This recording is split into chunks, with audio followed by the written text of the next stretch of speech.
Hey guys and gals, Josh here with Bass Buzz, and if you've been going crazy researching all the beginner basses, look no further, because in this series me and two other pro bass players are breaking it all down, looking at 7 of the best options and letting you know what sucked and what was awesome so that you can make a good purchase and start rocking. In this video, bass 4 out of 7 in our series, we're checking out the Ibanez Gio GSR200. And Ibanez is one of the most popular bass manufacturers. This is one of the most reviewed basses for beginners online. So we're going to see, does it live up to the hype?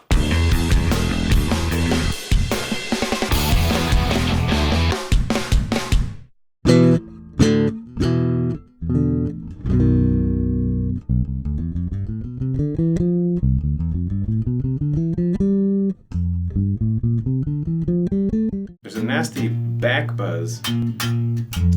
Yeah. That I'm just hearing a lot. Yeah, so it's kind of unpleasant to play acoustically. Yeah. Even if that's not coming through the pickups. It's not coming through the pickups at all, but it's just, I hear it and I feel like... So I'm hearing a little bit of buzz that I don't like, and it's a little bit too wide. But it still plays well. I don't want to say it doesn't play well, but not as well as some of the other ones. Nothing really sings to me. The neck itself is pretty medium all around. Standard width. Definitely tapers a little bit larger towards the upper register. But it's comfortable, and the finish is comfortable. Going from string to string, it does feel, a little bit tougher as you get to the upper register, being that it seems to feel like it's tapering. Neck feel and playability on this was fine. The neck's all right. Again, all these necks are a little bit thick down on the low frets, which isn't my favorite thing, but it's totally fine. The finish feels a little stickier than some of the other ones I've tried. Like, I feel like my hand might get stuck, especially on a sweaty gig. We got 22 frets, which I like 24 frets, but 22 is not bad for this price point. And the fret access is okay. I'm having to reach over to get to those frets because of where this cutaway is, but that's pretty standard for most basses. So all in all, it's a very fine, playable neck.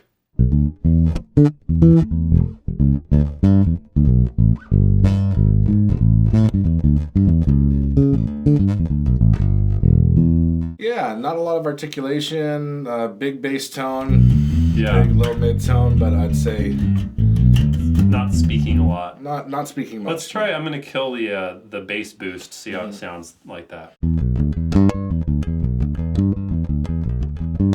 A little bit better. I'd say the bass boost is really just doing that. It's boosting a lot of the bass and killing some of the articulation. Right, maybe a little bit muddier with the bass boost up. Absolutely. Not a bad tone without the bass boost.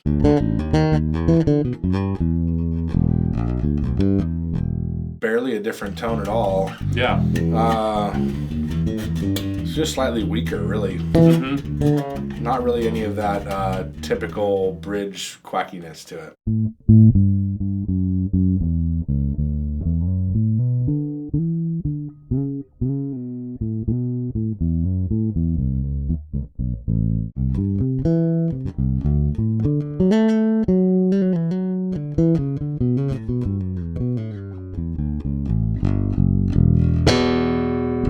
All right, what do you think of the tone options?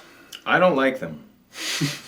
And the bass boost actually makes it okay. But again, those bass boosts just suck. They change everything so much. And that back pickup again just feels like a throwaway. I'm not liking that at all. Tone, dare I speak of the tone. I had a real bummer of a time listening to the tone of this instrument, to be totally honest with you. Neck pickup, bridge pickup with the tone up or down, with the bass boost up or down. I just didn't like a single sound I got out of this instrument. And it seemed like Gio and Ben, for the most part, agreed with me. They were maybe a little bit more generous. But me, having spent a fair amount of time with this instrument over the last couple weeks, I just don't like how it sounds. Okay, so how about comfort? How does the weight feel sitting on you? How does the strap balance and everything like that? Weight's nice. Comfortable body. Sits just the way it's supposed to. I'd say it's good. Nothing to put it in the positive or the negative, really. It's just kind of, yeah.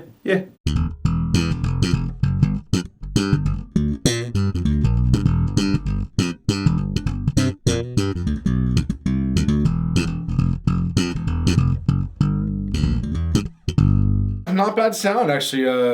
The slap seems to bring a lot more bass out of it than it had initially. Punchiness is good. The articulation's there. I like that setting.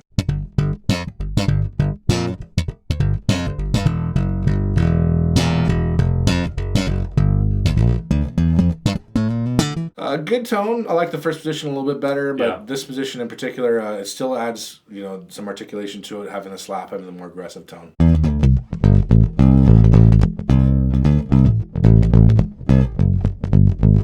Pretty dark. Actually not as punchy articulate as I would have expected, but definitely gives you a good rock tone.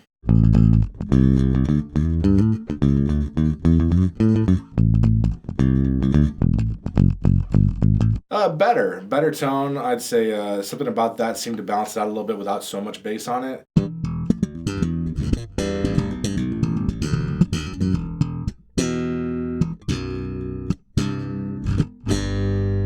It works well for the slap. It's very comfortable up there. It's nice and punchy.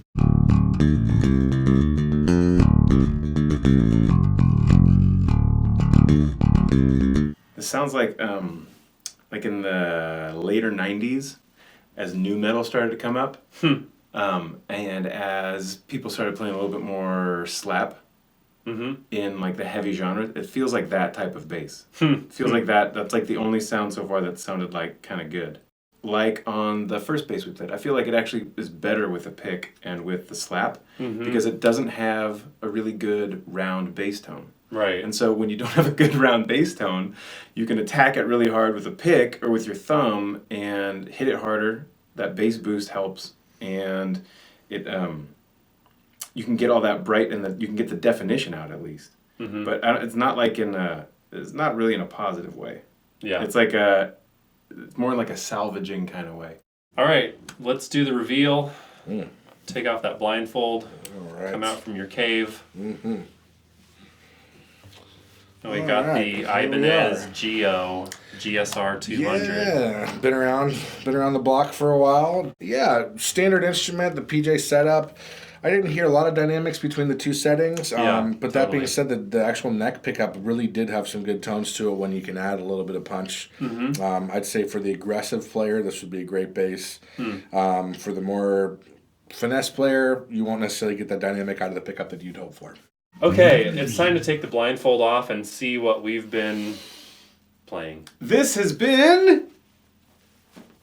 You'll like this because it's the Ibanez Gio. Oh, I like the Gios. Or the GSR200. Yeah, I'm going to stick by that assertion I made earlier, which is this is the bass to play. I feel like Ibanez like owned the late 90s as far as like that really aggressive like nu metal.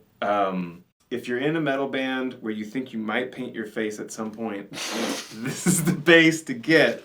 It doesn't have the versatility or the good sound. Yeah, and there are other options in the price range that do all the things better. If you can get another one in the price range, I think those other three that we already checked out were better.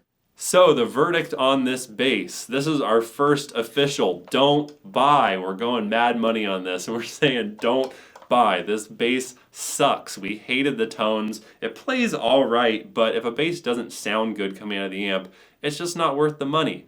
I think the only reason this bass is so popular is that it's $200, whereas a lot of other similar basses are $250. However, we just looked at the court action in the last video, which was just under $200, way better, got much better reviews from all three of us. So do not buy this bass. There are better options out there. If you're watching this on YouTube, go to bassbuzz.com for a lot more info, including tech specs, some notes on construction quality, and more info about our review methodology. Thank you guys for watching. Don't buy this bass, and I'll see you in the next review.